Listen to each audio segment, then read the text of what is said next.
3 days ago, the silence of the North Atlantic was shattered. American warships, acting on high-level intelligence and executive orders, moved with surgical precision to intercept a massive oil tanker. President Donald Trump, speaking from the White House, hailed it as the largest seizure of a sanctioned vessel in maritime history. He called it a blow against narco-terrorism. In Caracas, the response was swift and vitriolic. The Venezuelan government branded the move an act of 21st-century piracy. In Moscow, the Kremlin demanded an immediate explanation, warning that the Caribbean was being turned into a playground for American aggression.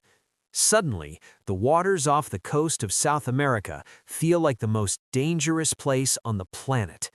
But there is a secret buried in these waves, a secret that the modern news cycle has completely ignored. This is not the first time warships have circled Venezuela like sharks. This is not the first time a defiant leader in Caracas has looked to the horizon and seen the world's most powerful navies closing in. And it is not the first time the United States has used the threat of total war to decide the fate of this nation. To understand why American sailors are seizing tankers today, you have to go back 123 years. You have to go back to 1902, the year when 3 European empires invaded South America, and one American president, Theodore Roosevelt, decided to risk everything on a bluff that changed the world. History doesn't repeat itself, but in the Caribbean, it is rhyming with terrifying clarity. The story begins with a man who seemed more like a character from a novel than a head of state, Cipriano Castro. In 1899, he was in exile in Colombia, a man with little more than a grudge and a handful of loyalists. He gathered exactly 60 men and began a march across the Andes. It should have been a suicide mission. Instead, it was a conquest. Within 3 months, Castro had fought his way into the heart of Caracas. He declared himself the Lion of the Andes.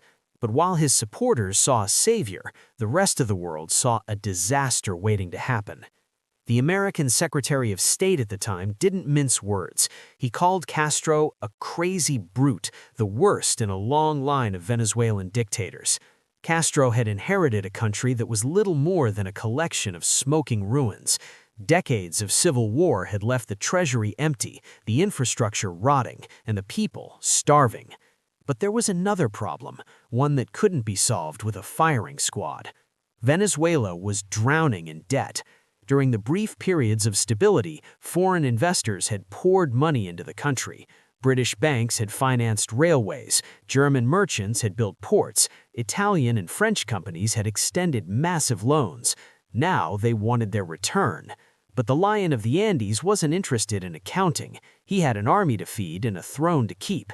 His solution to the debt crisis was simple. He ignored it. Between February and June of 1902 alone, British diplomats sent 17 formal notes to the Venezuelan government demanding a payment schedule. Castro didn't respond to a single one. When German investors took him to court, he simply replaced the judges with his own cronies. The message to Europe was clear: if you want your money, come and take it. In 1902, the world was a chessboard, and the most aggressive player was Kaiser Wilhelm II. Germany was a young empire, hungry for a place in the sun. The Kaiser was obsessed with building a navy that could rival the British Royal Navy, and he saw Venezuela as the perfect theater to demonstrate German reach. German bankers were furious. They had financed the Great Venezuela Railway, and they were seeing zero return. But for the Kaiser, it wasn't just about marks and pennants. It was about prestige. He wanted the world to know that German property and German citizens could not be touched without consequences. In 1902, the German Chancellor, Bernhard von Bülow, decided that diplomacy had failed. Germany would use Armstrong tactics. But they had to be careful. They were operating in the Western Hemisphere, the backyard of the United States. Since 1823, the Monroe Doctrine had stood as a warning. America would not tolerate European colonization or interference in the Americas. To avoid a direct clash with Washington, Germany approached Britain. The British were the masters of the sea, the undisputed heavyweight champions of the world. Initially, London was hesitant. They valued their growing friendship with the United States, but Castro's insults were becoming too loud to ignore. The British press was mocking the government for being bullied by a two-bit dictator in South America. In August 1902, a secret pact was signed. Britain and Germany would act together. They would blockade Venezuela's ports, seize its ships, and force Castro to his knees. But they made one crucial promise to the Americans. They would take no single inch of Venezuelan land. They thought this loophole would keep the Americans quiet. They were wrong. The man sitting in the White House was not a man who liked to be managed. Theodore Roosevelt had become president after the assassination of William McKinley, and he brought with him a philosophy that would define the American century: speak softly and carry a big stick. Roosevelt was no pacifist. He was an imperialist who had charged up San Juan Hill just 4 years earlier. He actually agreed with the Europeans that Castro was a menace. In 1901, he told Congress, if any South American country misbehaves toward any European country, let the European country spank it. It was a startling statement. He was essentially giving Europe permission to use force in the Americas. But there was a catch. Roosevelt was a master of the long game. He knew that a temporary blockade often led to a permanent occupation. He knew that debt collection was often a front for colonization. As 1902 drew to a close, Roosevelt began to watch the Caribbean very closely. While the British and Germans were finalizing their battle plans, Roosevelt was making plans of his own. He didn't send angry letters. He didn't make public threats. Instead, he ordered the most powerful American fleet ever assembled to gather in the harbors of Puerto Rico. The commander was Admiral Dewey, the hero of Manila Bay, and a man who famously despised the Germans. The official reason for the fleet's presence? Winter exercises, but the timing was no accident. The stage was set for a confrontation that the Kaiser believed America was too weak to win. December 9, 1902. The blockade begins. British and German warships took up positions at La Guaira and Puerto Cabello. Within hours, the tiny Venezuelan navy, a collection of aging gunboats, was wiped out. The Germans, always more aggressive than the British, didn't just capture the ships, they sank them. Cipriano Castro, the Lion of the Andes, suddenly found himself trapped. He had been so sure the Monroe Doctrine would save him. He had gambled that America would never allow European shells to fall on South American soil. But as the days passed, no American help arrived. On December 11th, Italy joined the blockade. On December 13th, the British and Germans began a heavy bombardment of Fort San Carlos. The fortress burned. Venezuelan soldiers were killed. The country was being strangled. From the outside, it looked like Roosevelt had abandoned Venezuela. In London and Berlin, there was a sense of triumph. The Americans were staying out of it. The spanking was proceeding as planned. But inside the White House, a very different war was being fought, a war of shadows. On December 8th, just before the first shot was fired, Roosevelt summoned the German ambassador, Theodore von Holleben, to the White House. Roosevelt was polite, but his words were ice cold. He told the ambassador that Germany must agree to international arbitration. He demanded a guarantee that no territory would be seized. Von Holleben, confident in his Kaiser's power, brushed it off. He told the president that German honor was at stake and arbitration was out of the question. Roosevelt didn't argue. He simply delivered an ultimatum.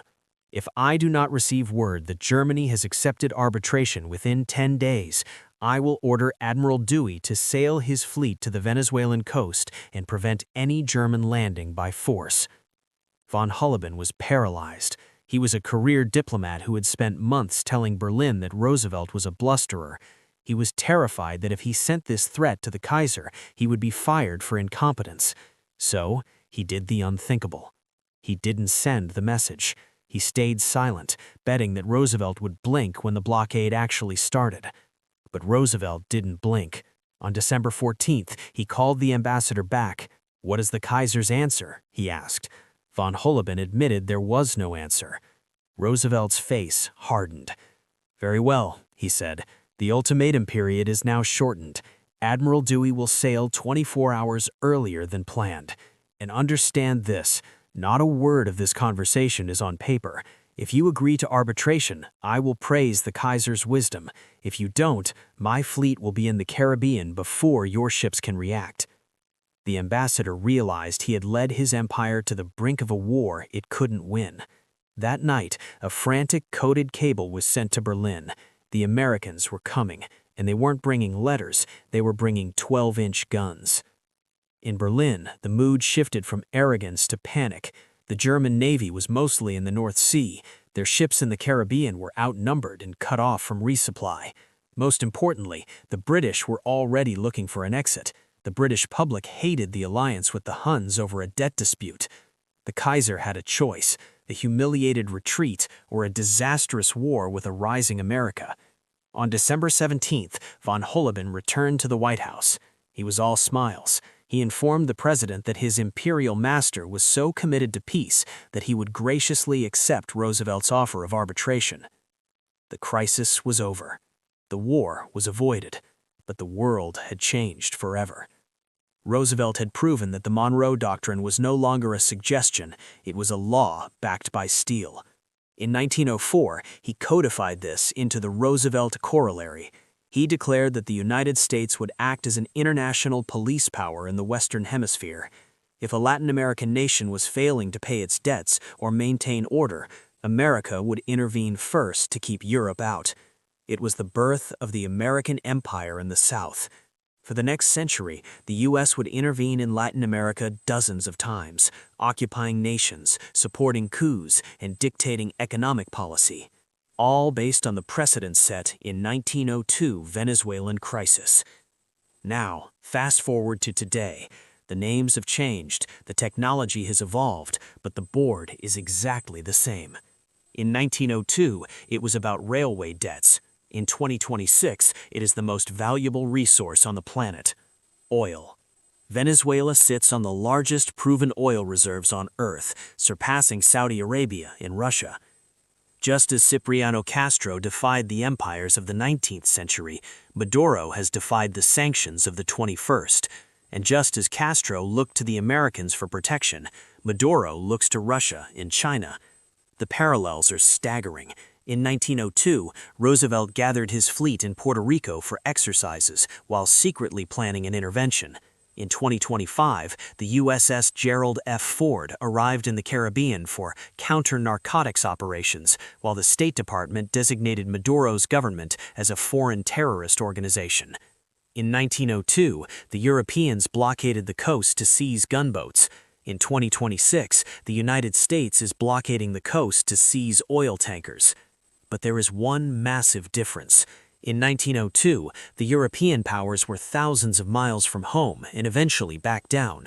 Today, Russia and China are not just investors, they are strategic partners with a permanent presence. Russian military advisors are in Caracas. Chinese money is the only thing keeping the Venezuelan economy breathing. If Maduro falls, Russia loses its most important foothold in the Western Hemisphere.